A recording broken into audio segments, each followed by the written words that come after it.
En 1952, el mundo ve pasar un ataúd de cristal.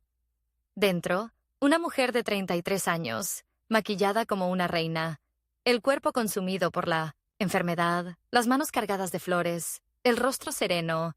La lloran millones. La llaman santa. La veneran como si nunca hubiera sido de carne y hueso. 33 años antes, esa misma mujer se despierta en un catre duro, en un rancho helado, con los pies descalzos sobre un piso de tierra. No tiene apellido legítimo, no tiene futuro. Y según todos, no tiene derecho a soñar. Ella se llama María Eva Duarte, pero la historia la conocerá como Eva Perón. Y aquí empieza la carrera más feroz contra el tiempo.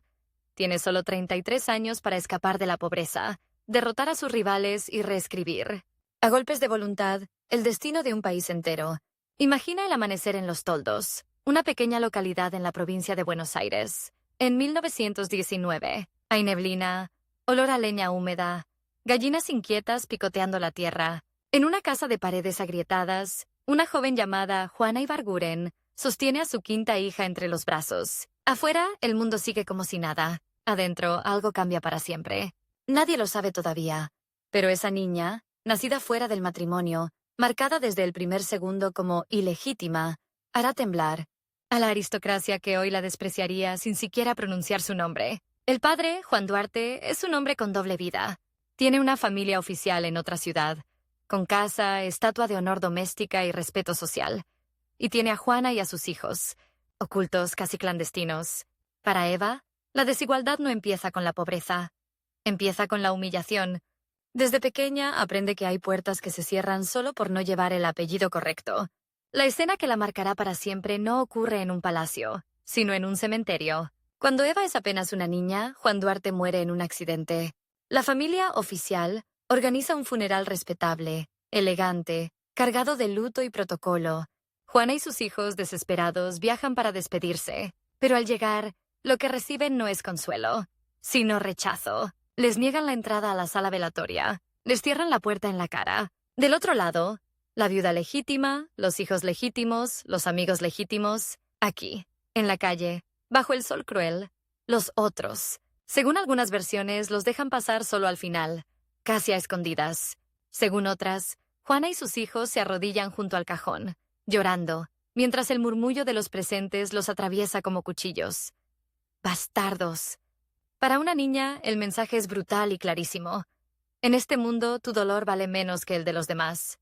A partir de ese momento, la pobreza se vuelve todavía más áspera. Sin el dinero de Juan Duarte, la familia se traslada a Junín, buscando sobrevivir. Juana cose, remienda, trabaja hasta dejarse los ojos en la tela para alimentar a sus hijos. Los muebles son pocos, las comidas son frugales, la ropa pasa de un hermano a otro. Pero en medio de esa escasez, hay algo que no se puede remendar. El resentimiento. Eva crece viendo a su madre humillarse, negociando con comerciantes, soportando miradas de lástima, aceptando lo que sea con tal de sacar a sus hijos adelante. Y cada escena se graba en la memoria de la niña como una promesa silenciosa. Esto no va a quedar así. En la escuela, Eva no es la alumna perfecta ni la niña favorita. Es inquieta, orgullosa, explosiva. Cuando la señalan por ser hija natural, no baja la cabeza. Contesta. Desafía. Si hace falta, grita. Si hace falta, se pelea. Es una niña que no sabe quedarse en su lugar. Y sin embargo, en las noches, cuando el pueblo se apaga y solo queda el murmullo lejano de un tren, se sienta cerca de la radio o del teatro local y sueña con escenarios, con luces, con aplausos que la cubren como una ola. Sueña con un lugar donde no haya apellidos ilegítimos, ni puertas cerradas, ni miradas por encima del hombro. Ese lugar tiene nombre: Buenos Aires.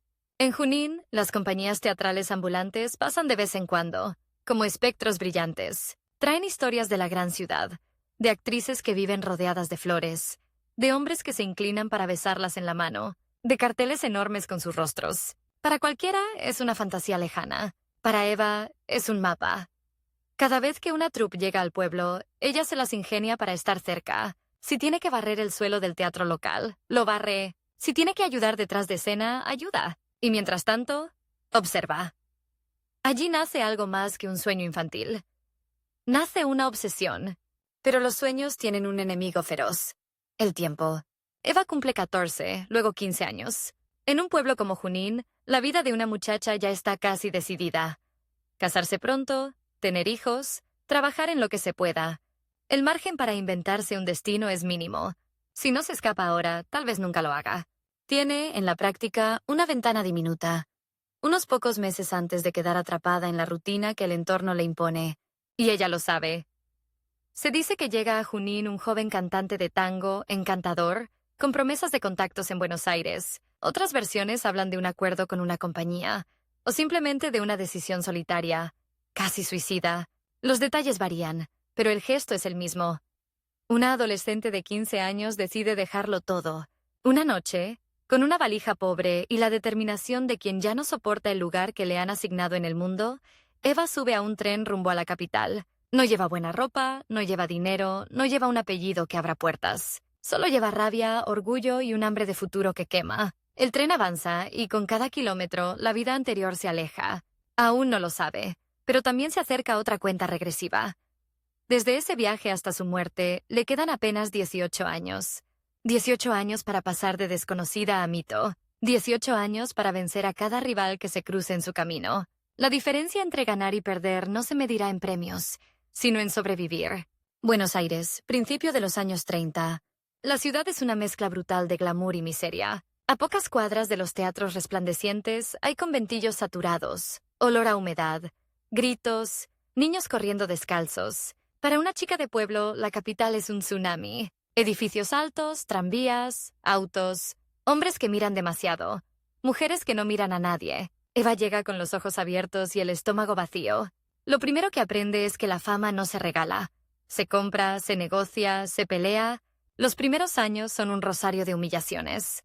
Pensiones miserables, donde el colchón parece estar hecho de restos de otros cuerpos.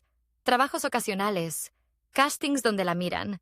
De arriba abajo como si fuera un objeto. Promesas que se esfuman al amanecer. Escucha frases que se clavan como aguijones. Hay muchas como vos. Sin un protector no vas a llegar a ningún lado. No tenés formación. No sos lo bastante linda. No sos lo bastante fina. Pero cada rechazo tiene un efecto inesperado. En vez de quebrarla, la afila, Eva empieza a entender que el talento no basta. Que la determinación, la audacia y, sobre todo, la capacidad de soportar el desprecio sin retroceder son sus armas verdaderas. En ese mundo duro también existen rivales. Mujeres jóvenes que compiten por los mismos papeles. Actrices consagradas que no quieren perder espacio. Divas que cuidan su trono con uñas y dientes. Entre ellas, destaca una. Una actriz grande, respetada, con una voz célebre, que representa todo lo que Eva aún no es. Belleza pulida, reconocimiento, contactos, prestigio. Cuando se cruzan en un set de filmación, la tensión es eléctrica. No es solo una competencia por un primer plano. Es un enfrentamiento entre dos mundos. La actriz consagrada, segura de pertenecer a una élite artística. La recién llegada, que llega de la pobreza y no está dispuesta a quedarse en los márgenes. Un día, durante el rodaje de una película, el conflicto estalla. Gritos, miradas de odio, frases que no se olvidan. Algunos dicen que la actriz, cansada de la insolencia de Eva, la humilla delante de todos. Otros que la empuja fuera de escena, que le dice exactamente lo que la sociedad siempre le ha dicho. ¿Quién te crees que sos? En ese intercambio nace una enemistad legendaria. Y algo más. La decisión de Eva de no volver a aceptar jamás un lugar secundario. Esa rival no es solo una persona. Es el símbolo de todo un sistema que le recuerda, una y otra vez, que llegó tarde, desde abajo, sin invitación. Pero mientras la batalla en los estudios de cine se vuelve áspera, el tiempo sigue corriendo. Eva comienza a conseguir papeles más visibles, pero pequeños. El cine la exhibe, pero no la consagra. El teatro la deja estar, pero no la abraza. En un mundo donde el éxito es frágil, su posición es demasiado incierta. Necesita otra cosa. Otro espacio. Otro escenario. Ese escenario aparece en forma de micrófono. La radio, el medio mágico de la época, se convierte en el nuevo territorio donde las voces pueden ser más poderosas que los rostros. En el radioteatro, los dramas se viven en la imaginación de millones de oyentes. Y una actriz con voz intensa, capaz de transmitir rabia, ternura y dolor en una sola frase, puede brillar incluso si no tiene el apellido correcto. Eva lo entiende de inmediato. La radio le ofrece algo que nadie más le había dado. Una oportunidad de llegar a miles de personas sin que la juzguen primero por su cuna, Se lanza a ese mundo con una disciplina feroz. Graba horas y horas de radioteatros. Interpreta mujeres sufrientes, heroínas trágicas, amantes traicionadas, madres desesperadas. Cada papel es, en parte, una revancha personal contra la vida que le tocó. Cuando su personaje grita contra la injusticia, es también la voz de la niña de Junín que no pudo entrar al velorio de su padre. Su nombre comienza a sonar: Eva Duarte. La gente la reconoce en la calle. No es una superestrella todavía, pero ya no es anónima. Y, lo más importante, empieza a ganar dinero de verdad. Lo suficiente para dejar las pensiones peores, para comprarse ropa mejor, para entrar a restaurantes donde antes la habrían echado. Sin embargo, el mundo de la radio también tiene sus propias jerarquías, sus propias rivalidades. Compañeras que sonríen en público y atacan en privado. Productores que juegan con la desesperación de las actrices. Hombres poderosos, que exigen algo a cambio de cada ascenso. Eva ya no es la chica ingenua que bajó del tren. Aprende a negociar, a leer entre líneas, a detectar al aliado y al enemigo en segundos. Cada día se entrena en el arte de hablarle a las masas con un tono que atraviesa los auriculares y se clava en el pecho del oyente. Sin darse cuenta, está desarrollando la herramienta más peligrosa que puede tener una mujer en un país en crisis. Una voz que seduce a multitudes. Mientras tanto, la Argentina de la década del 40 hierve golpes militares, crisis económica, trabajadores explotados, huelgas que sacuden las fábricas, discursos encendidos que prometen un futuro distinto. El país entero es un tablero en movimiento. Y Eva, desde su cabina de radio, todavía no es una jugadora visible, pero está a punto de encontrarse con alguien que sí lo es. Un hombre que entiende el poder de las masas tanto como ella está aprendiendo a entender el poder de la voz. Es enero de 1944. Un terremoto destruye la ciudad de San Juan, edificios derrumbados, familias enterradas bajo los escombros, niños buscando entre las ruinas alguna pertenencia que les recuerde que alguna vez tuvieron un hogar. El país entero queda sacudido. El gobierno organiza una gran colecta de ayuda en Buenos Aires. Artistas, músicos, actores, figuras públicas. Todos son convocados a participar. La tragedia necesita un espectáculo, y el espectáculo necesita rostros que lo legitimen. Entre los invitados hay una actriz de radio que ya empieza a hacerse un nombre. Tiene un vestido sencillo, una mirada intensa y la certeza íntima de que no puede desaprovechar ninguna oportunidad. Se llama Eva Duarte. Entre los organizadores hay un coronel del gobierno militar encargado de la Secretaría de Trabajo y Previsión. Es un hombre de mediana edad, de mirada firme, que ya está empezando a hacerse notar entre los sectores obreros. Se llama Juan Domingo Perón. La noche del acto benéfico en el Luna Park, el clima es extraño. Por un lado, duelo nacional. Por otro, luces, música, flashes. En los pasillos se cruzan aristócratas, militares, artistas, periodistas. Todos quieren ser vistos. Todos quieren estar cerca del poder. Eva camina entre ellos con una mezcla de timidez y determinación. No pertenece del todo a ese mundo. No tiene un apellido histórico ni una fortuna heredada, pero tiene algo que muchos allí han olvidado. La urgencia, la sensación de que cada minuto cuenta, de que cualquiera puede desaparecer mañana bajo los escombros de la vida. Cuando Perón entra al lugar, las miradas se giran hacia él. No es el más alto, ni el más elegante, pero tiene esa cualidad indefinible de los que saben que van hacia algo grande. Él también siente la presión del tiempo. En un gobierno inestable, en un país partido, sabe que su ventana de oportunidad es limitada. Si no logra consolidar su poder pronto, lo perderá todo. Lo que ninguno de los dos sabe, mientras se acercan, es que esa noche no solo se está organizando una colecta para las víctimas de un terremoto, se está preparando un choque de destinos. Entre bambalinas, los presentadores llaman a las figuras, una tras otra. Los aplausos suben y bajan como olas. Eva espera su turno, consciente de que no es la estrella principal, pero decidida a aprovechar cada segundo de exposición, y entonces ocurre.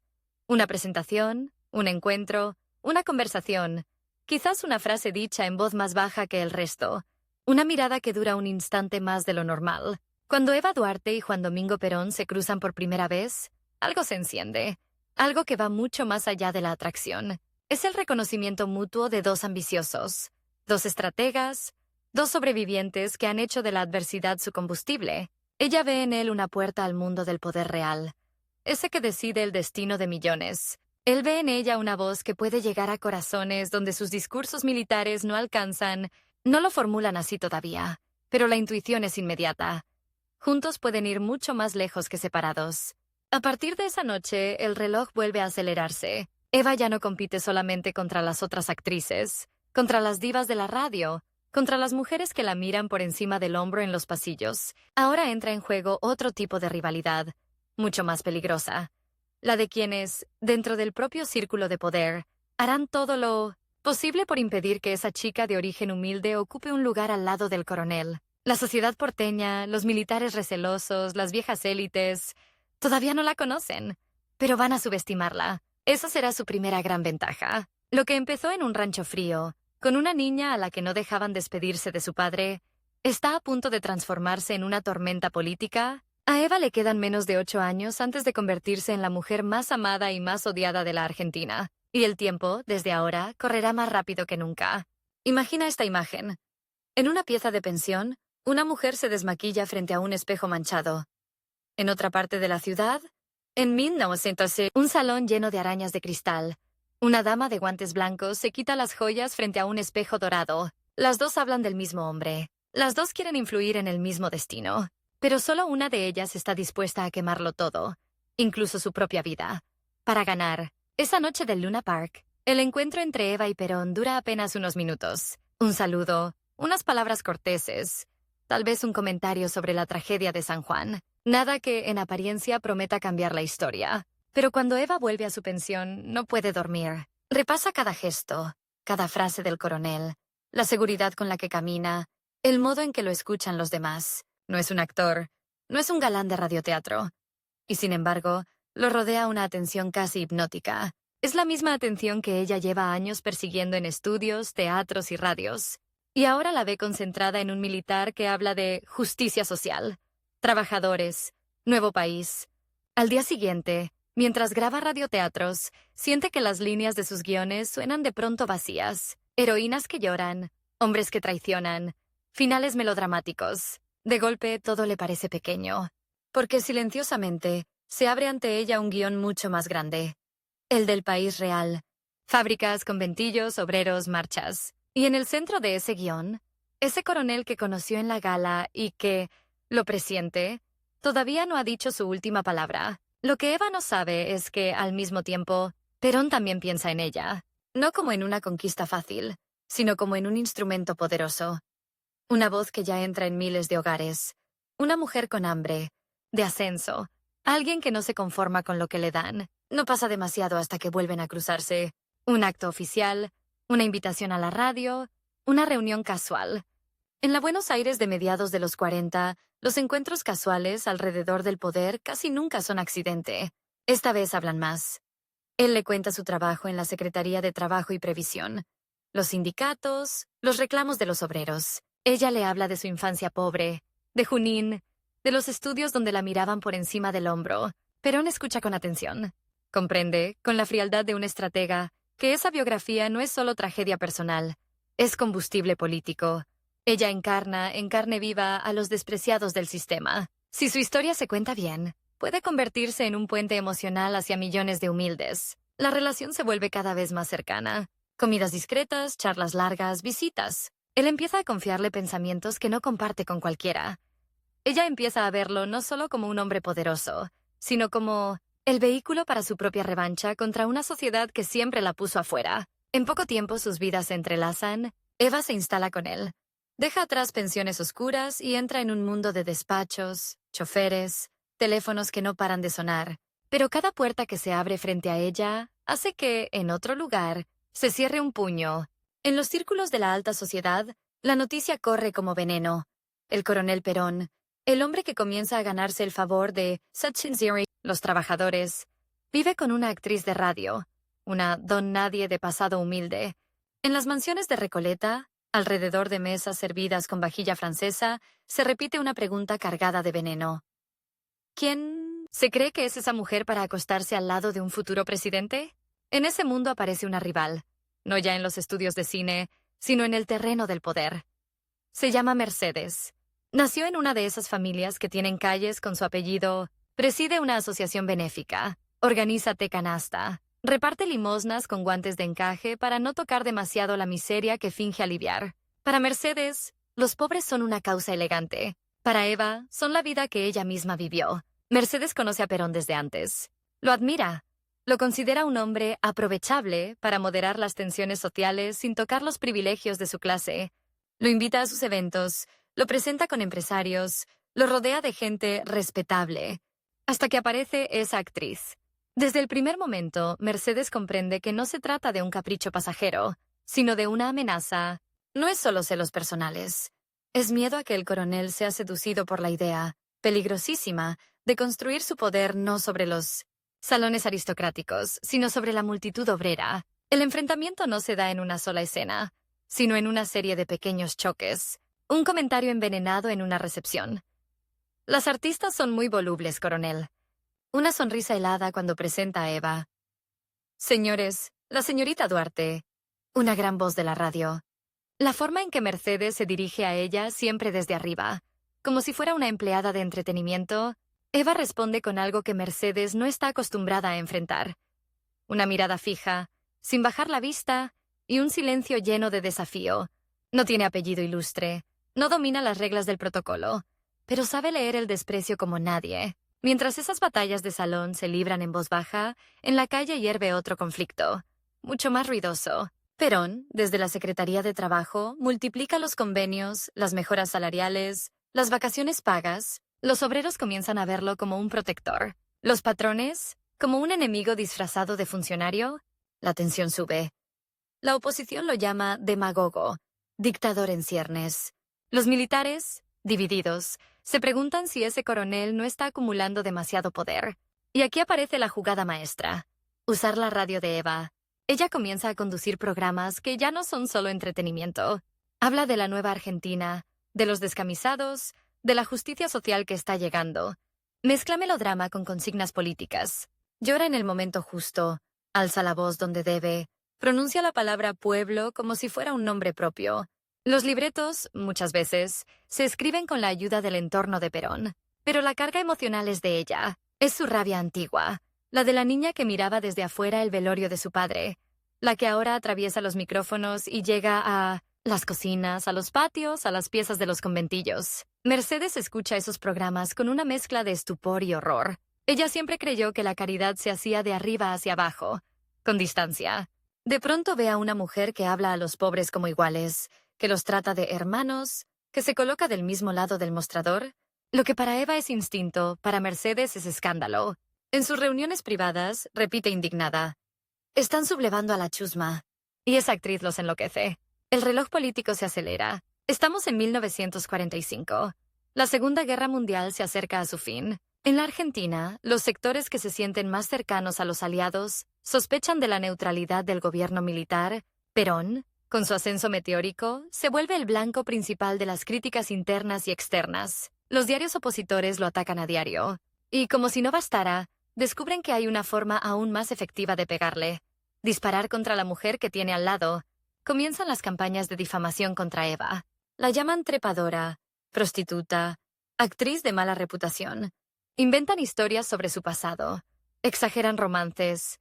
Insinúan que usa la cama como escalera. Las columnas de opinión, escritas por hombres de traje gris y apellidos nobles, escupen frases que hoy sonarían inconfesables. Ella, que ya conocía el desprecio de cerca, descubre un nivel nuevo de hostilidad.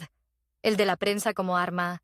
Cada mañana, al ver los titulares, sabe que la están desfigurando en la opinión pública como si fuera un monstruo. Perón observa el ataque con atención. Podría aconsejarle que se mantenga en segundo plano, que no provoque más. Podría distanciarse, dejarla sola bajo el fuego para proteger su imagen, pero hace lo contrario.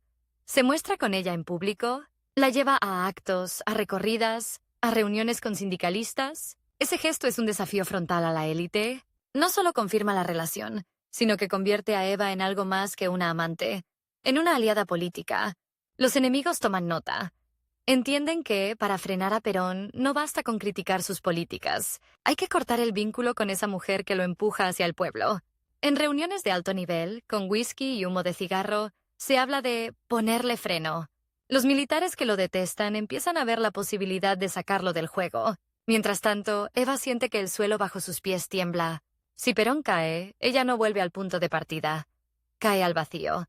Cada día que pasa sin que lo destituyan es una victoria, pero también es un día más cerca de un golpe inevitable. El 9 de octubre de 1945, la intriga se acelera. Bajo la presión de sus enemigos, Perón se ve obligado a renunciar a sus cargos. Poco después, lo detienen. Lo envían detenido a la isla Martín García, en el Río de la Plata. Para mucha gente, es el final de su carrera. Un coronel más, neutralizado por sus propios camaradas. Para Eva, es casi una sentencia de muerte.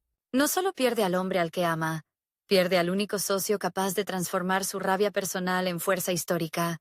Aquí el tiempo se vuelve un cuchillo. Perón está aislado, sin poder hablar con los sindicatos. Los militares planean, los empresarios suspiran aliviados, las señoras de la alta sociedad levantan sus copas. Mercedes sonríe, convencida de que la aventura plebeya ha terminado. Lo que no calcula es la dimensión del lazo que Eva y Perón ya han construido con el pueblo. Eva no se queda quieta.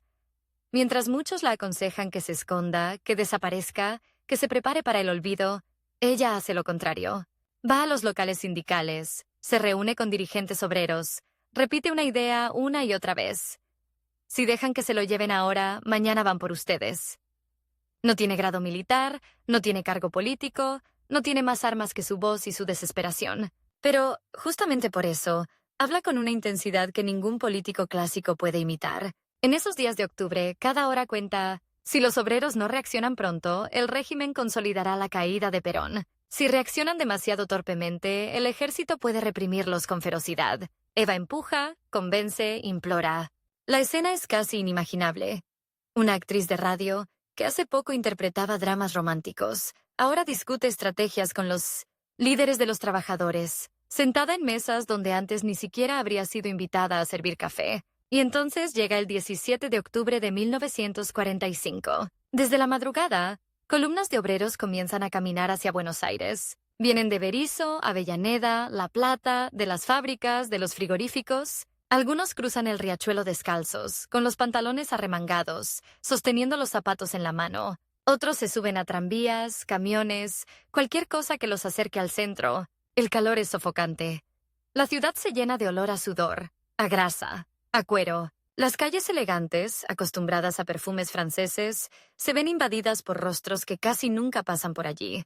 Los diarios hablan de aluvión zoológico.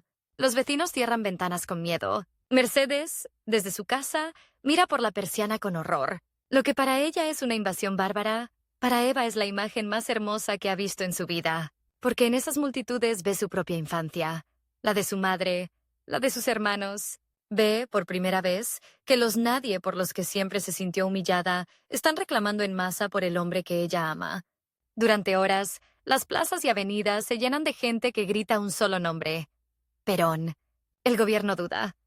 Reprimir sería arriesgar una masacre. Ceder sería aceptar que el pueblo puede imponer condiciones. El reloj corre. Las columnas no se van. En algún punto de ese día sofocante, la presión se vuelve insoportable. Perón es traído de regreso. Primero al hospital militar, luego hacia el centro de la ciudad. Cuando finalmente aparece en el balcón de la Casa de Gobierno, la Plaza de Mayo es un mar de cuerpos agitados. Eva no está a su lado en ese instante. La historia oficial la deja fuera de cuadro, pero su ausencia física no borra su influencia. Sin ella, sin sus discursos en la radio, sin sus reuniones desesperadas con los sindicatos, esa plaza probablemente estaría vacía. Mientras lo escucha hablar, entre bambalinas, entiende algo crucial. Han ganado una batalla, pero no la guerra. La élite los odia más que antes. Los militares desconfiados no han desaparecido, solo han ganado tiempo. A partir de ese día, la relación de Eva y Perón se sella no solo en lo personal, sino en lo político. Se casan en diciembre de 1945, en una ceremonia mucho más modesta de lo que podrían haber tenido. No hay coronas de nobleza, no hay realeza europea. Hay, en cambio, una alianza brutalmente pragmática. Él aporta el poder formal. Ella, la conexión emocional con las masas. Tras el matrimonio, ya nadie puede fingir que Eva es una figura pasajera, pero sus adversarios, lejos de rendirse, redoblan la apuesta. Se acercan las elecciones de 1946. La oposición arma una coalición amplia, la Unión Democrática, que reúne a radicales, socialistas, comunistas, conservadores. Cuentan con el apoyo de buena parte de la prensa, de sectores empresariales, incluso de Estados Unidos. Presentan a Perón como un fascista peligroso, un imitador de dictadores europeos derrotados. Y para debilitarlo, vuelven a usar la misma arma: Atacar a Eva. Los afiches opositores muestran caricaturas crueles.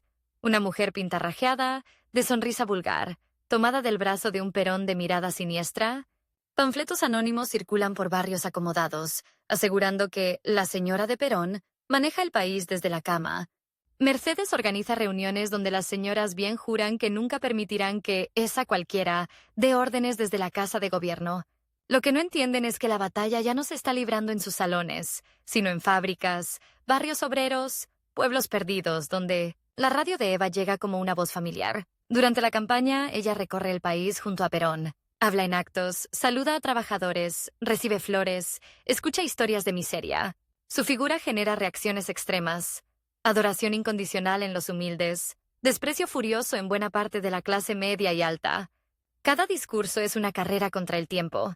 Deben convencer a suficiente gente antes de que un nuevo golpe militar les quite la posibilidad de votar. Eva lleva esa urgencia marcada en la garganta. No sabe que, biológicamente, su reloj también corre hacia una enfermedad devastadora. Pero su cuerpo ya empieza a dar señales. Agotamiento, fiebre, dolores. Ella los ignora. No puede permitirse fragilidades. Finalmente, llega el día de las elecciones.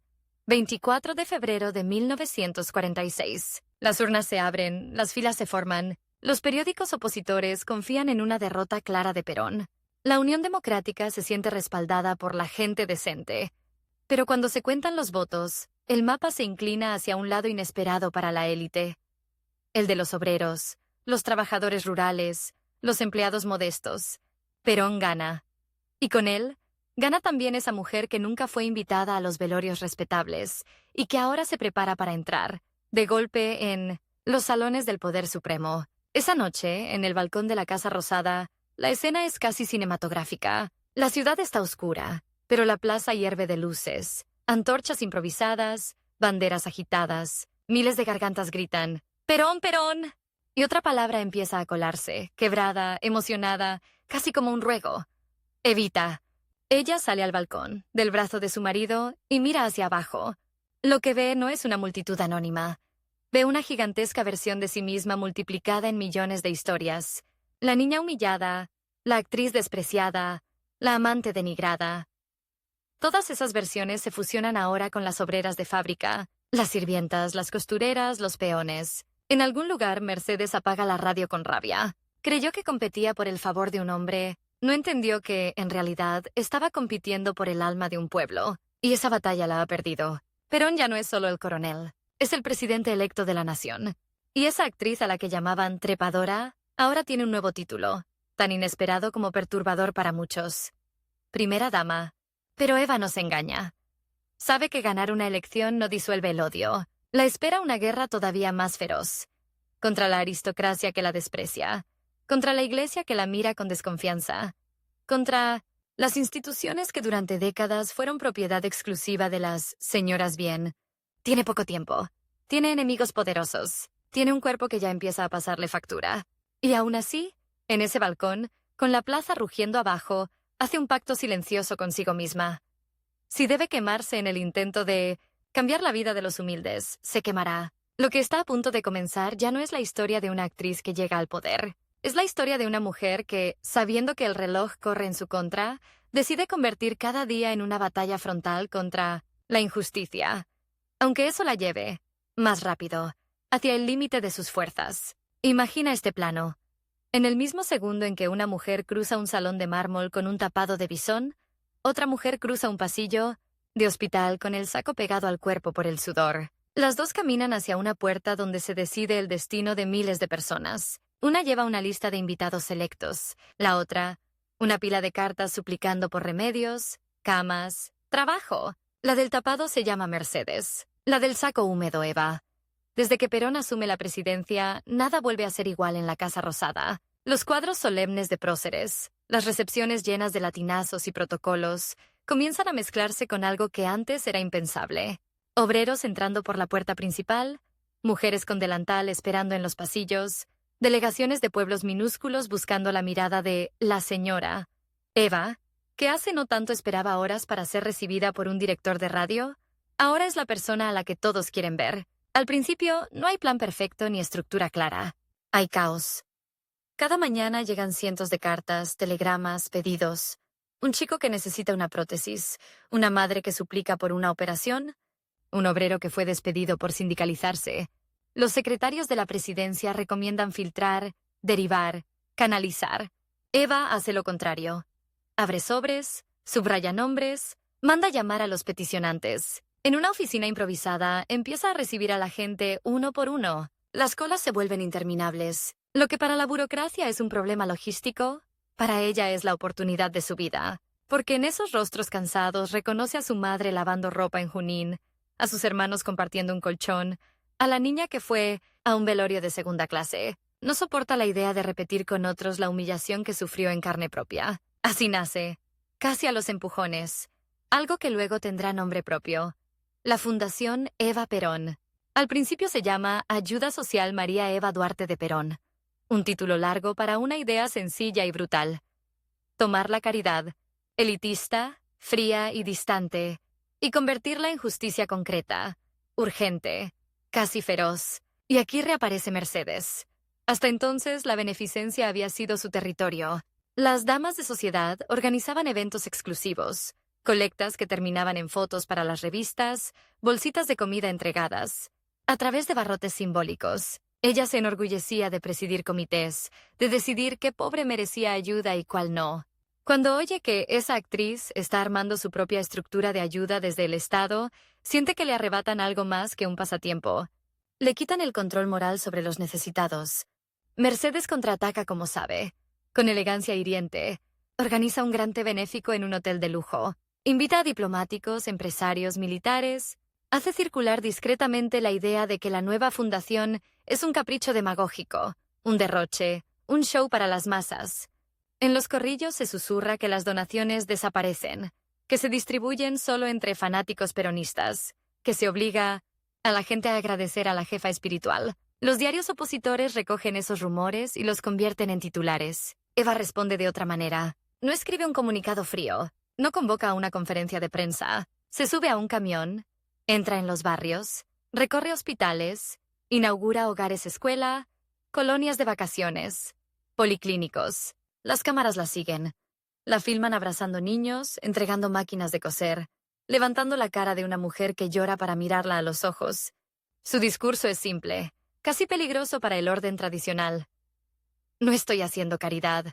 Estoy devolviendo al pueblo lo que le corresponde. La atención no es solo simbólica. Cada peso que va a la fundación es un peso que ya no pasa por las manos de las antiguas asociaciones de damas. Mercedes ve cómo empresas que antes donaban a sus actos ahora se fotografían con Eva. Cómo altos funcionarios empiezan a repetir la expresión justicia social en lugar de filantropía. Una noche, frente a un espejo perfecto, con el collar más caro apoyado en el cuello, se le escapa un susurro envenenado. Esta mujer, vas a arruinar el país, o a quedarse con él. Pero mientras arriba se cruzan miradas afiladas, abajo, en las calles, está ocurriendo algo más profundo. Las mujeres humildes, las que limpiaban los salones donde otros decidían su futuro, empiezan a sentirse parte de algo. Las obreras de fábrica, las empleadas domésticas, las maestras rurales, oyen en la radio una noticia que parecía imposible. Se discute una ley para que ellas también voten. La conquista del sufragio femenino no surge de la nada. Es el resultado de décadas de lucha de feministas invisibilizadas. Pero es la voz de Eva la que transforma ese proyecto en un grito nacional. En sus discursos, mezcla datos legales con confesiones íntimas. Cuenta cómo su madre nunca pudo elegir nada. Ni al marido, ni la casa, ni el futuro de sus hijos. Habla de mujeres humildes que no solo quieren limpiar la casa, sino también limpiar la patria de injusticias. Cuando finalmente se aprueba la Ley 13.010 en 1947, el momento se vuelve casi místico. Frente al Congreso, rodeada de multitudes, Eva pronuncia palabras que todavía estremecen. Recibo en este instante de mis manos de mujer humilde la ley que reconoce el derecho de la mujer a votar. Ese día no es solo un acto institucional, es un golpe directo al corazón del orden que Mercedes representa. Hasta entonces, las señoras bien decidían sobre la política desde la sombra del living, influyendo en maridos e hijos. Ahora, millones de mujeres sin apellido ilustre entran formalmente en el juego. No solo pueden llorar en silencio ante una injusticia, pueden castigarla en las urnas. La reacción es feroz. Columnistas furiosos hablan de la barbarie femenina organizada, de amas de casa manipuladas por una demagoga.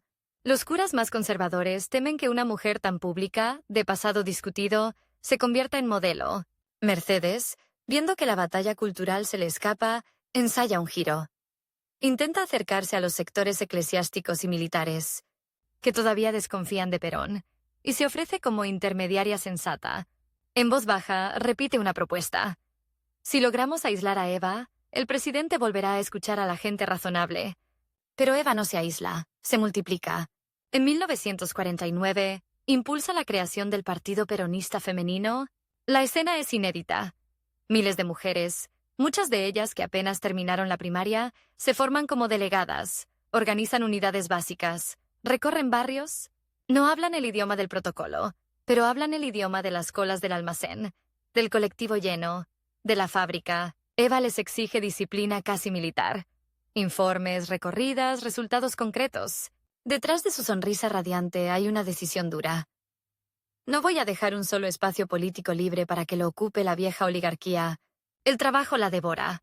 Sus días empiezan de madrugada y terminan de madrugada. Recibe delegaciones, inaugura obras, habla en la radio, revisa expedientes, revisa listas de enfermos, discute con ministros, reprende a funcionarios. Los médicos comienzan a notar señales preocupantes. Cansancio que no se va, dolores persistentes, hemorragias. Eva los escucha con impaciencia. Después, responde, cuando terminemos lo urgente se vuelve interminable. Cada vez que logra abrir un hogar para niños, aparecen 100 pedidos más. Cada vez que consigue una jubilación, llegan miles de nuevos reclamos. Y además está el otro frente, los enemigos. Los militares liberales, la oposición política, parte de la iglesia y sectores de la clase media empiezan a ver en el peronismo no solo un gobierno, sino una amenaza a su forma de vida. Las denuncias de autoritarismo se mezclan con un odio visceral hacia la figura de Eva. El apodo Evita, que para los humildes es un diminutivo cariñoso, para muchos opositores suena a insulto. En cenas privadas, se hacen chistes crueles sobre su origen, sobre su ropa, sobre su forma de hablar. Mercedes ríe, pero detrás de la risa hay algo nuevo. Miedo. El miedo crece cuando Eva, ya debilitada físicamente, logra algo que ninguna dama aristocrática imaginó jamás. Amor fanático. No admiración distante, no respeto educado. Fanatismo. En los actos, mujeres humildes se desmayan al verla. Intentan tocarle la mano, le ofrecen estampitas, le cuentan secretos dolorosos, como si hablaran con una santa. Los opositores hablan de culto a la personalidad. Ella prefiere otra expresión. Alianza de corazones. En esa alianza, sin embargo, se esconde un reloj. A medida que los años avanzan, la enfermedad, un cáncer sigiloso, avanza también. Los dolores ya no se pueden ocultar con maquillaje ni con vestidos ceñidos. Eva adelgaza. Se queda sin fuerzas. Se desmaya en privado. Los médicos, por fin, se atreven a decir la frase que ella temía escuchar. Si no se cuida, señora, le queda muy poco tiempo. De pronto, el tiempo deja de ser una línea larga y se convierte en un círculo que se cierra a la velocidad de un latido. Eva hace cuentas en silencio. ¿Cuántas leyes faltan? ¿Cuántos hospitales? ¿Cuántas delegadas del partido femenino aún no se formaron? Cada proyecto pendiente se convierte en un motivo para no descansar. Su cuerpo le pide cama, su cabeza le grita que no. En ese contexto de desgaste, surge una idea que va a desatar la tormenta perfecta. Que Eva sea candidata a la vicepresidencia. La propuesta no surge solo de su ambición, sino del clamor de muchos sindicatos y bases peronistas. Si ella se convierte en vicepresidenta, piensan, la continuidad del proyecto estará asegurada incluso si Perón es derrocado. Para los humildes, sería la consagración definitiva de su abanderada de los descamisados. Para los poderosos, un horror. Mercedes entiende de inmediato lo que está en juego. Una cosa es tolerar a Eva como primera dama, figura decorativa a la que intentan reducirla sin éxito. Otra, muy distinta, es imaginarla presidiendo el Senado, firmando decretos, recibiendo embajadores. Se moviliza. Les habla a sus contactos en las Fuerzas Armadas, a obispos, a jueces, a empresarios. Todos comparten la misma sensación. Si esa mujer llega a la vicepresidencia, el viejo mundo se rompe definitivamente. Comienza entonces una batalla invisible y feroz. Desde cierta prensa se publican notas alarmadas sobre la irresponsabilidad de mezclar matrimonio y poder, sobre La inexperiencia política de la señora de Perón. Se filtran versiones sobre su salud, exageradas o distorsionadas, que está al borde de la muerte, que ya no puede trabajar, que gobierna, movida por delirios místicos. Curiosamente, los mismos que la consideraban peligrosa por su fuerza, ahora la consideran peligrosa por su fragilidad. Eva escucha esos rumores y aprieta los dientes. Su enfermedad se convierte en arma arrojadiza. Si acepta la candidatura, la acusarán de ambiciosa sin límites, de arrastrar al país con ella en su caída. Si la rechaza, sus enemigos cantarán victoria y la usarán como prueba de debilidad. Perón, atrapado entre presiones contradictorias, intenta protegerla, pero también siente el peso del juego mayor. La estabilidad del gobierno, la relación con el ejército, la posición internacional de la Argentina. En los diálogos privados, la tensión se palpa. Hay silencios que dicen más que los discursos. Y sin embargo, afuera, el pueblo no quiere saber nada de esos matices. Para los trabajadores, para las mujeres organizadas en el partido femenino, la ecuación es sencilla. Perón y Eva son uno solo. Si él representa la autoridad, ella representa el corazón.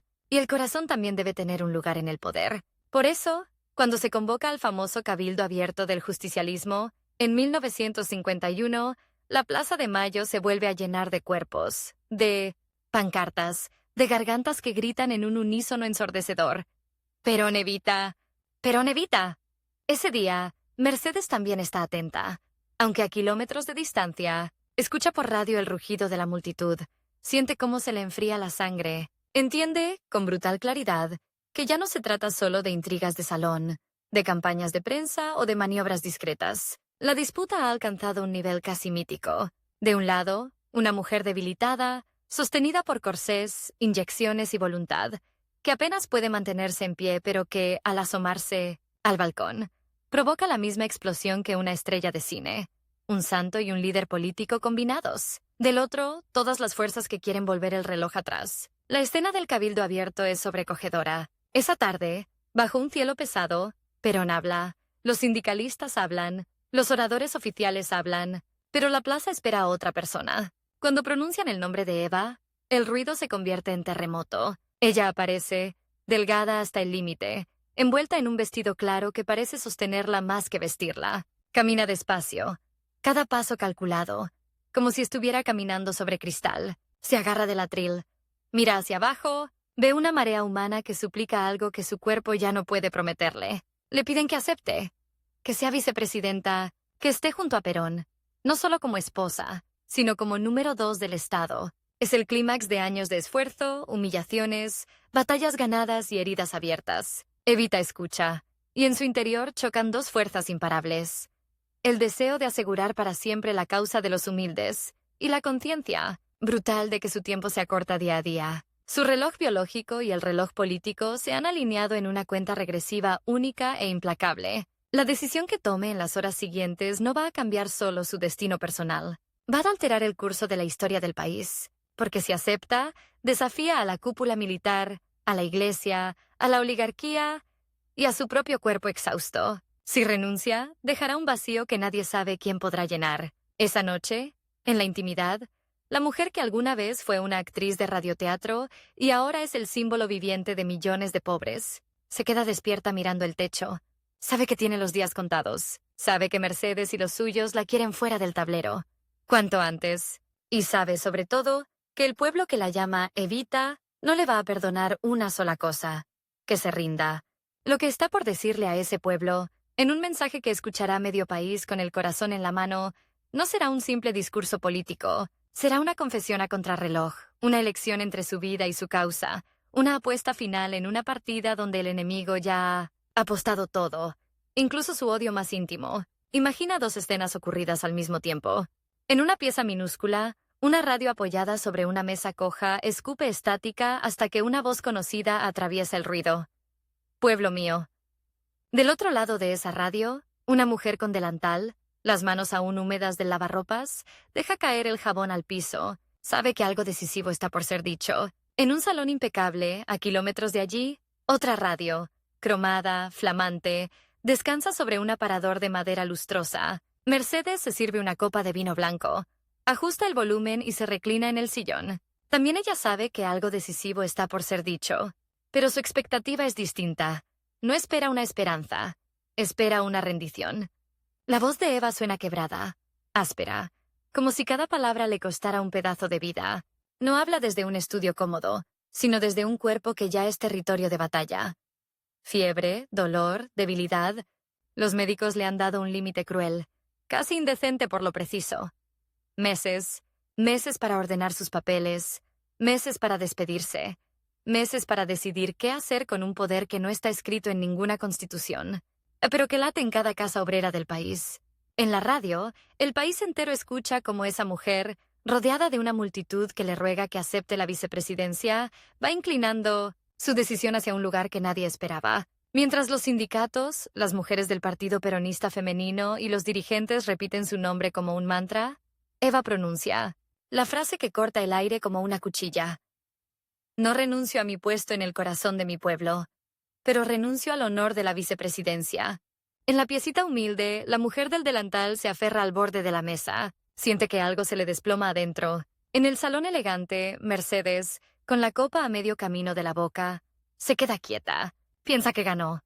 Piensa que el peligro mayor ha pasado. Piensa que, al fin, la historia vuelve a un cauce tolerable. Está equivocada. Porque ese renunciamiento, en lugar de debilitar el mito, lo incendia. La multitud que llora en la Plaza de Mayo, que se arrodilla, que grita, que insulta a los traidores que no dejaron que Eva llegara. Más alto, consagra una imagen que será imposible de borrar. La de una mujer que, aparentemente, elige sacrificarse por el equilibrio de la nación. Una mártir pero viva. Por ahora, esa noche, Eva llega a la residencia exhausta, casi desvanecida. La sostienen por los codos. Su vestido, impecable ante las cámaras, está empapado por dentro de sudor frío. Perón intenta convencerla de descansar, de delegar tareas, de aceptar cierto retiro. Ella lo mira con una mezcla de ternura y obstinación. No puedo parar ahora. Me queda poco tiempo y todavía hay demasiado por hacer. El reloj, que antes marcaba años de proyecto político, ahora marca semanas, días, horas. Eva lo sabe porque el dolor ya no es un visitante ocasional. Se ha instalado. Los médicos hablan de operaciones, de tratamientos, de morfina, de viajes al exterior. Ella escucha, asiente, firma autorizaciones. Y luego se escapa de la cama para volver al escritorio, a la radio, a la fundación. En la Fundación Eva Perón, el trabajo se vuelve frenético. Quiere dejar cerrados los hogares escuela, legalizadas las donaciones, asegurados los fondos de becas, firmados los papeles que garantizan que los hospitales sigan funcionando más allá de su vida. Revisa expedientes con una lupa simbólica. Cada nombre que aparece en esas carpetas podría ser el de la niña que fue, la hija sin apellido reconocido, la adolescente que llegó a Buenos Aires con una valija rota. No se permite la menor flaqueza ante los demás. Cuando el dolor la tumba, la llevan al quirófano. La anestesia es un paréntesis breve en una historia que ya va demasiado rápido. Se habla en voz baja de cáncer, de metástasis, de pronósticos reservados. Puertas adentro. Algunos médicos saben que lo que están intentando no es curar, sino ganar tiempo. Puertas afuera, el pueblo escucha versiones contradictorias. Que está resfriada, que está agotada, que está recluida para escribir un libro. Mercedes, mientras tanto, observa y calcula. En las reuniones discretas de su mundo, se comenta que el problema se está resolviendo solo. Los generales que nunca soportaron a Eva hablan de esperar el desenlace natural. Los empresarios que se sintieron obligados a posar con ella en actos oficiales suspiran, confiados en que no tendrán que volver a hacerlo. Pero hay algo que los inquieta. Aunque su cuerpo se apague, las imágenes ya están fuera de control. Las fotos de Eva abrazando niños, las filmaciones de sus discursos, las estampitas que circulan con su rostro como si fuera una santa. Ocupan paredes, mesitas de luz, bolsillos. A falta de ella en persona, el pueblo empieza a construir un santuario doméstico. Mujeres que nunca entraron a una iglesia rezan delante de su retrato. Hombres que apenas saben leer repiten una oración inventada. Evita, no nos abandones. Cada vela que se enciende por su salud es un desafío silencioso a los que esperan su desaparición. En esa tensión entre un cuerpo que se apaga y una devoción que crece, se precipitan sus últimos meses. Eva adelgaza de forma alarmante. Su peinado perfecto y sus trajes elegantes disimulan, pero no borran, la evidencia de los huesos marcados, de las ojeras profundas. Sigue apareciendo en actos públicos, pero ahora muchos solo pueden verla apoyada en un corsé ortopédico, sostenida por la fuerza de voluntad y las inyecciones de alivio. Es como ver a una estatua caminar a pesar de la grieta en sus pies. El día del desfile de la Victoria, en 1952, la escena roza lo inverosímil. Eva recorre la ciudad en un coche descapotable, saludando a una multitud que la aclama. Detrás de la sonrisa congelada, la realidad es brutal. Está sostenida con alfileres, con drogas, con vendajes. En un momento, el vehículo pasa frente a un edificio donde, en un balcón, Mercedes observa a través de unos binoculares finos, ve una figura pequeña, casi transparente, erguida con un orgullo que parece desafiar la biología. Por un instante fugaz, algo parecido a la admiración se le cruza por la mente. Lo espanta de inmediato. No deja de ser una actriz, se dice, como si eso explicara que una mujer al borde del colapso siga dando batalla en público. Pero los minutos de esa batalla están contados. El 26 de julio de 1952, el círculo finalmente se cierra. Son las 20:25 cuando la frase se vuelve oficial, pronunciada con voz grave por la radio que une a todo el país. Con inmenso dolor, debo comunicar al pueblo de la República que ha muerto la señora Eva Perón, jefa espiritual de la nación, a las 20:25. En los hospitales, las enfermeras se detienen con las bandejas en el aire. En las fábricas, los obreros apagan máquinas sin orden previa. En las casas pobres, la gente abre las ventanas como si necesitara más aire para soportar la noticia. Hay gritos, hay silencios que parecen agujeros negros. Hay personas que se desmayan solo de escuchar esa frase. En algunos barrios, espontáneamente, empiezan a tocar las sirenas de los bomberos, de las ambulancias, de los barcos en el puerto. La ciudad se convierte en una caja de resonancia del duelo. En un salón bien iluminado, Mercedes apaga la radio. No siente la alegría nítida que esperaba. En su lugar, aparece una mezcla incómoda de alivio y temor. Alivio porque su adversaria más peligrosa ya no respira. Temor porque presiente algo inquietante. Los muertos, cuando son amados de esta manera, pueden ser más poderosos que los vivos. Mira su propia imagen en el espejo, impecable, y tiene un pensamiento que jamás dirá en voz alta. ¿Y si el verdadero problema recién empieza? Comienzan días que parecen no terminar nunca. El cuerpo de Eva es velado primero en el Ministerio de Trabajo y luego en la CGT. Miles, cientos de miles, se acercan para despedirse. Las colas se extienden por cuadras y cuadras. Hay gente que camina kilómetros, que espera bajo la lluvia, que duerme en la vereda. Se registran desmayos, crisis de llanto, escenas de histeria. Hay también tragedias discretas. Personas aplastadas en la multitud. Accidentes causados por la marea humana que avanza sin medir fuerzas. La imagen de su cadáver cuidadosamente peinado, con un rosario entre las manos, se convierte en un cuadro imborrable.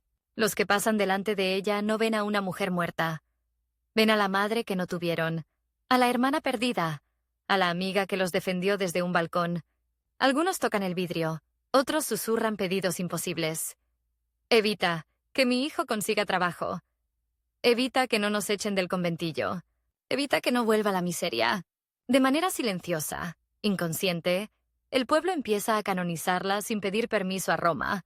El gobierno decide embalsamar el cuerpo. El tratamiento, encargado al doctor Pedro Ara, tiene un objetivo declarado: preservar el cadáver para que pueda ser exhibido en un futuro monumento. Pero, en el fondo, hay algo más. El intento de congelar en el tiempo una presencia que nadie quiere aceptar como ausente.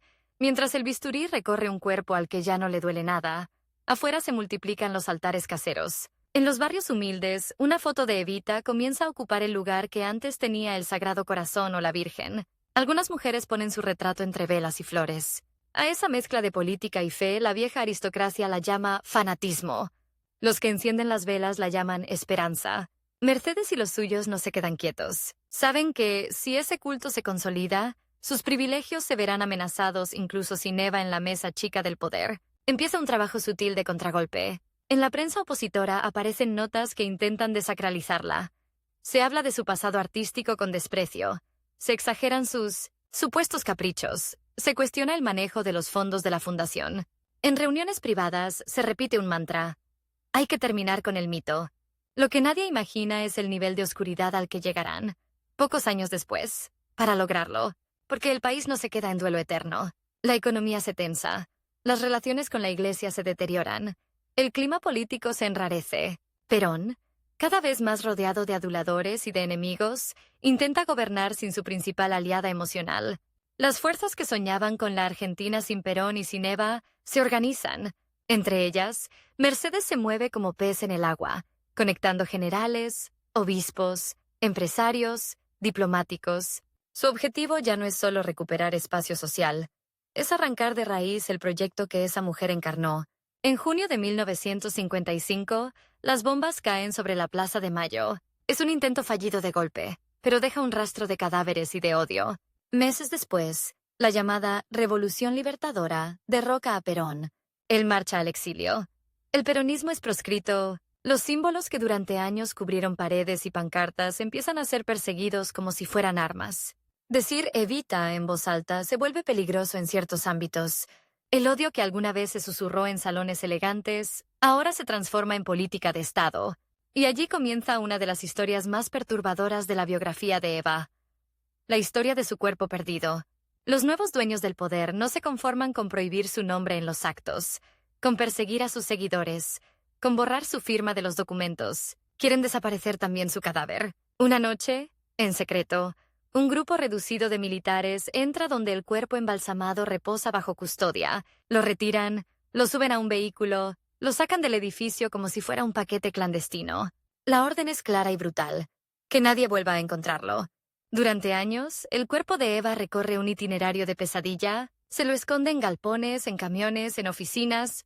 En un momento, lo entierran bajo otro nombre en un cementerio de Italia, como si fuera una mujer desconocida. María Maggi de Magistris.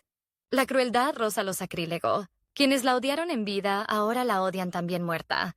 Y destinan recursos, tiempo y logística para mantener ese odio activo. Es la confirmación más extraña y contundente de su poder póstumo. Incluso ausente, los obliga a moverse. Entre los que participan de esa cadena de ocultamientos, hay hombres que frecuentan los mismos círculos que Mercedes. En sobremesas discretas, entre copas de licor, se deslizan comentarios en voz baja. Está lejos. No la van a encontrar. Así se acaban los mitos peligrosos. Mercedes escucha, pregunta poco, asiente mucho. Y sin embargo, cuando se mira al espejo antes de dormir, nota algo inquietante. Cada vez que cree que la ha enterrado, la figura de Eva regresa en las conversaciones, en los recuerdos de la servidumbre, en las noticias sobre jóvenes que empiezan a reivindicarla como bandera, porque el cuerpo está oculto, sí, pero la historia no. En los barrios, los viejos peronistas cuentan a los chicos cómo era la compañera Evita. Las mujeres que votaron por primera vez gracias a la ley de sufragio femenino relatan, con ojos brillosos, el día en que la escucharon, por radio o la vieron pasar en un auto. Cuanto más se prohíbe su nombre, más se susurra. Cuanto más se intenta borrar su rostro de los documentos públicos, más se dibuja en cuadernos escolares, en paredes, en recuerdos. Un mito no se destruye con decretos, se alimenta de ellos. Pasan los años. Perón envejece en el exilio, de país en país, con la nostalgia convertida en rutina. En 1971, como parte de un juego de presiones y negociaciones, el cuerpo de Eva es finalmente exhumado y entregado al líder desterrado. La escena es casi irreal. En una casa de las afueras de Madrid, el general que fue esposo, presidente y cómplice político recibe el ataúd de la mujer que ya se ha convertido en leyenda. La instalación del féretro en una habitación de la vivienda, tratada casi como una visita permanente, es una mezcla de devoción, culpa y estrategia. Ni siquiera entonces, tantos años después, la historia consigue cerrar del todo el círculo. Mientras tanto, en la Argentina, una nueva generación crece sin haberla visto en vida, pero oyendo su nombre como si perteneciera a un relato mitológico.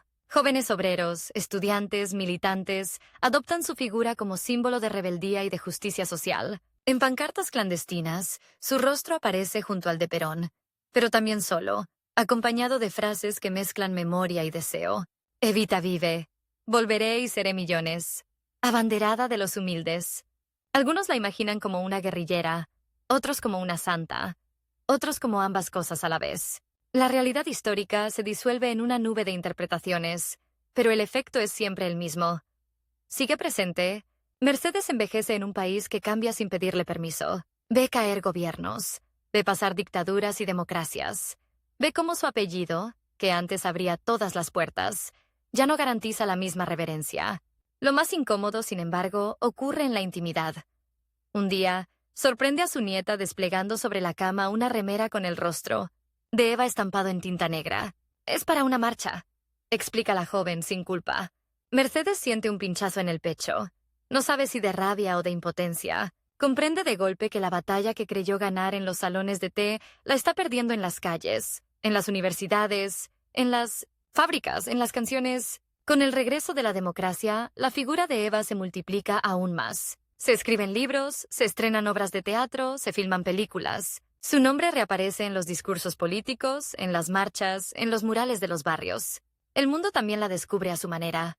Se compone un musical con su historia. Se canta No llores por mí, Argentina, en idiomas que ella nunca llegó a escuchar. Algunos critican esas versiones por simplificarla, por reducirla a un estereotipo de cenicienta latinoamericana. Otros celebran que, de una forma u otra, su rostro le recuerde al planeta que hubo una mujer en el sur que desordenó el tablero con solo 33 años de vida. En la Argentina, su legado concreto sigue mezclado con el mito. Los hospitales que llevan su nombre, las escuelas, los hogares para niños, las medallas oxidadas guardadas en cajones, conviven con las historias que se exageran, se adornan, se corrigen. Hay quienes la recuerdan como una figura autoritaria, intolerante con la oposición, dura hasta el extremo. Hay quienes la veneran como la única que, de verdad, se arremangó para escuchar a los últimos. En cada discusión política intensa, su sombra vuelve a entrar en la sala, incluso cuando nadie la nombra. Si uno camina hoy por Buenos Aires, puede encontrarla en lugares inesperados. En un edificio alto, su perfil gigantesco de hierro recorta el cielo, micrófono en mano, como si estuviera eternamente a punto de pronunciar otro discurso. En un puesto de feria, su cara sonríe desde un llavero junto a héroes de historieta y futbolistas. En un mural, sus ojos miran hacia adelante, rodeados de pañuelos blancos y banderas violetas, puentes entre las luchas de ayer y las de hoy. Ella, que en vida se peleó con feministas de su tiempo porque desconfiaba de las etiquetas, se convierte para muchas mujeres del siglo XXI en un símbolo complejo de poder, sacrificio, contradicción, el enfrentamiento que marcó su vida, el de una hija ilegítima contra una clase que se creía dueña del país, no desapareció con su muerte. Cambian los nombres, cambian los apellidos, cambian los vehículos de lujo y las formas del desprecio. Pero la tensión sigue ahí, agazapada. Mercedes, o su eco, continúa apareciendo en cada mirada que reduce a la pobreza a una falla moral, en cada frase que exige a los humildes saber su lugar. Eva sigue reapareciendo en cada gesto de insurrección de los que no aceptan ese lugar asignado. Es un duelo que ya no se libra en un solo salón, o en una sola plaza, sino en cada escuela, en cada fábrica, en cada mesa familiar, donde se discute política a los gritos. Y, sin embargo, más allá del ruido, persiste un dato sencillo y brutal. 33 años. Eso duró su vida. Menos de lo que hoy dura una carrera profesional. Menos que la hipoteca de un departamento. Menos que la espera para cambiar ciertas estructuras de poder. En ese tiempo comprimido, pasó de ser una niña marcada por la palabra bastarda a convertirse en un nombre que provoca lágrimas. Rabia, devoción, insultos, oraciones. No construyó una teoría política sofisticada ni escribió tratados. Construyó escenas. Una mano sobre otra mano. Un abrazo en un hospital. Un discurso gritándole al miedo. Un no renuncio lanzado contra todos los relojes. Cuando piensas en ella, puedes quedarte con los brillos o con las sombras. Puedes verla como una manipuladora genial o como una militante visceral. Como una actriz que nunca se sacó del todo el maquillaje. O como una mujer que dejó la piel en cada jornada. Lo que no puedes hacer, al menos honestamente, es ignorarla. Porque de un modo u otro, incluso hoy, las peleas sobre el país que queremos, más justo o más cómodo para unos pocos, llevan su nombre, en el eco. Aunque nadie lo diga en voz alta, en ese eco late todavía el mismo dilema que enfrentó en sus últimas noches insomnes. ¿Cuánto vale una vida cuando se la gasta al máximo por una causa? Eva eligió apurar el reloj, quemar etapas, vivir en 10 años lo que otros reparten en 4 décadas. Sus enemigos apostaron a que el tiempo la borraría. Pero cada vez que una chica humilde entra a la universidad, cada vez que una trabajadora levanta la voz en una asamblea, cada vez que una multitud ocupa una plaza para reclamar derechos, la cuenta regresiva que empezó en su cuerpo sigue marcando, obstinada, el mismo mensaje. El plazo para la injusticia se está acabando. Y esa amenaza, dicha con voz suave o a los gritos, es quizás la parte más viva de su legado.